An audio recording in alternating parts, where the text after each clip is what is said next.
what we've managed to do, interestingly, is to fully fund the Board of Ed, and the property tax increase this year overall for the city is under 2%.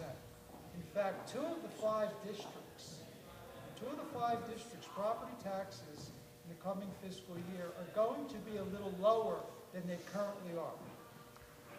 And I don't remember, maybe Mr. Hamilton can correct me, I don't remember ever receiving a spreadsheet with minuses in any of the districts. So that's a good sign, a really good sign, because I honestly didn't think it was possible to fully fund the Board of Ed and keep property taxes that low. The other thing that we did this year, which I found very interesting, we addressed senior tax relief, because after a reval, it's very important to really make sure that our tax relief program, the local one, not the one from the state, is adjusted to make sure that folks are not really driven out of their home, elderly folks from fixed income. So we looked at it and we increased the abatement, and we actually raised the threshold for even applying. We made it easier to apply. And what we did that I found interesting, and I don't think we've done it before, is we assumed a 10% increase in the program among seniors. And I want to, what do they say, a shout out. I want to congratulate Ms. King, the city clerk, who's played a very, very important role in gathering senior organizations and elected officials together on several occasions to talk about how we can better publicize the program. And we've come out with a brochure that deals with senior tax relief and a variety of other measures that would aid seniors in Norwalk. Okay? And so I think that's a big step, and we want to monitor our tax relief programs for seniors every summer if we can do so, especially after reval. So to me, there are two important issues. One, the reval is behind us. We've managed to keep taxes down, fund the Board of Ed, and fund the Board of Ed. We look after our youngest residents. We make sure senior tax relief is in place where it should be, and we fund the needs of our elderly residents. So it's been nice balance. Well, Harry and I qualify. So. Thank you.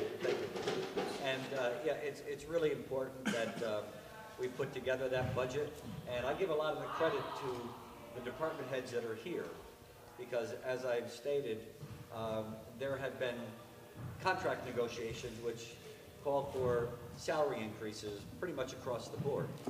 And in spite of that, when we sent out our budget information to the department heads, we said we want to come in at 2% or less. And they really rose to the occasion. They did their job and they kept their budget requests down, knowing that these are difficult times. And just what Mr. Kimmel said, we take care of the senior citizens at one end, so we hopefully give them some relief and not force them out of their homes. We take care of our children at the other end by fully funding the Board of Education. So that was really important, and a good, healthy working relationship in the budget process. I think everybody pitched in and worked very hard. So it's really great.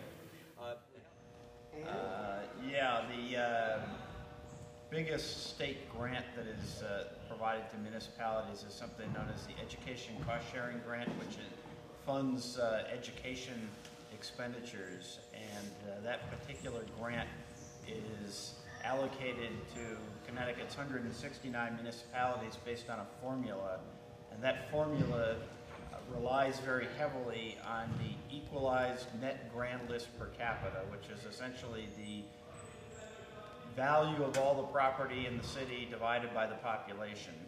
And by that measure, Norwalk is considered a wealthy community. Our grand list is actually the third largest grand list of any of the municipalities in Connecticut. Greenwich is number 1, Stamford is number 2, Norwalk is number 3. And although there are a number of communities that have grand list per capitas that are greater than ours, we're still in the top, roughly the top 20%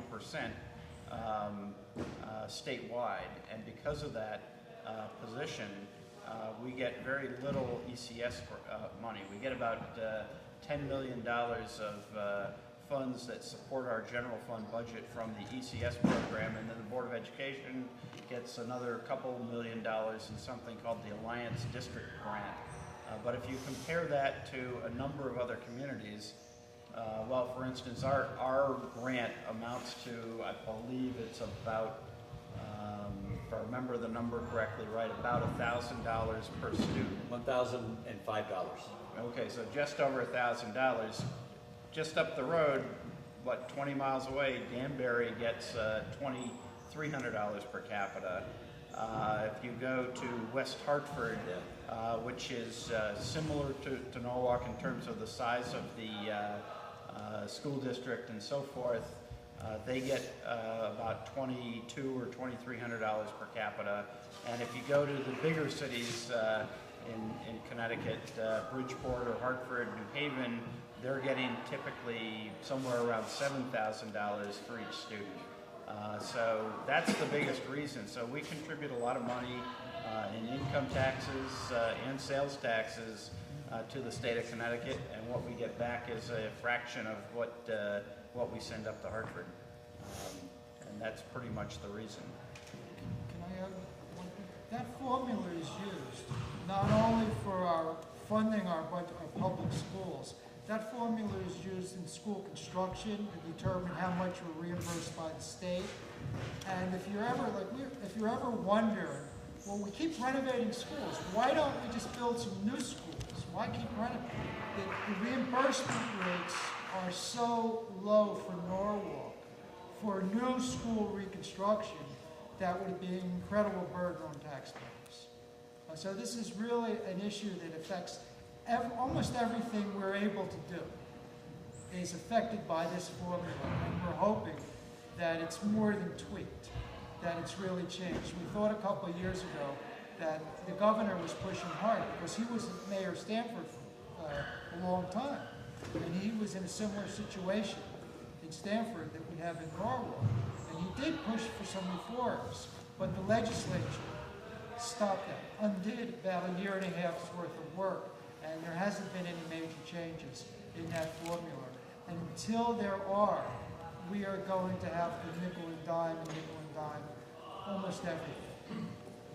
And the answer probably is not even so much as changing the formula, because it's probably not going to happen. They've been talking about that for I don't know how many years. There's a lawsuit right now being filed. It's in the courts, and it's claiming that the state of Connecticut is obligated to provide an adequate education for every child. That's what the state constitution says. But when you look at Norwalk, and we have 51% of our students are eligible for free or reduced cost lunch, that places a lot of challenges on us that other communities don't have. So in the lawsuit, CJEF versus REL, it's the Connecticut Coalition for Justice in Educational Funding, is looking to make the state step up and start funding education equally across all municipalities for all students. It's the most frustrating aspect of this whole thing. When the reality is, if we allowed our schools to fail, we would get more money. We're getting penalized for doing a good job. I give kudos. People don't realize how good Norwalk's education system is. They really don't. We offer such diversity, not only in the students there, but activities that most other school systems don't have. Let Wilton stay Wilton. I don't care. Their kids are not exposed to what our kids are exposed to for all the good things that we provide. But the problem is the state looks at us, as I said, as a rich town. I give Mayor credit. He has followed in the footsteps of mayors before and staying into this lawsuit, all right, which will help Norwalk. It's people waking up our state representatives, our state legislators, and the governor. The fact is, it's not fair. West Hartford, who is a far higher income city than Norwalk, gets more funding than we do. Yes, I won't mention the fact that the chairman of the committee happens to be the representative from that state. I had to say that. The frustration comes that we then have to charge taxpayers more money to make up the difference. Just think about it. If we had $20 million more, as in what I think they're close to 30 now in Danbury, and we're sitting about 12 or 11 and change. Just think about $20 million over the last 5 or 6 years on our school budget, what that would have done. What it would have done for the taxpayers and what it would have done for the school system. Right? And every year we get shortchanged. And I get a little frustrated when I have people from upstate coming down here or part of the, saying, we want them all because we want the tax revenue from the sales that you're going to steal from Westchester County, but nobody's going back. And by the way, Noah, here's your fair share. I get frustrated. So this is a fight that people really at some point got to take up. The legal system has, the state of Connecticut, being the state of Connecticut, has really stalled this process because this goes back when Alex Knopf was mayor. All right, this was started. So I'm talking, this has probably been 10 years in the system, which is ludicrous because we're talking about our kids. So Mayor, you keep up the good fight. And how they used to say it, send cards, write letters, call, you know. I'm John, I'm the principal here, and I want to thank everyone for coming out tonight. And to kind of echo what the mayor said, I'd like to, our motto is we help each other.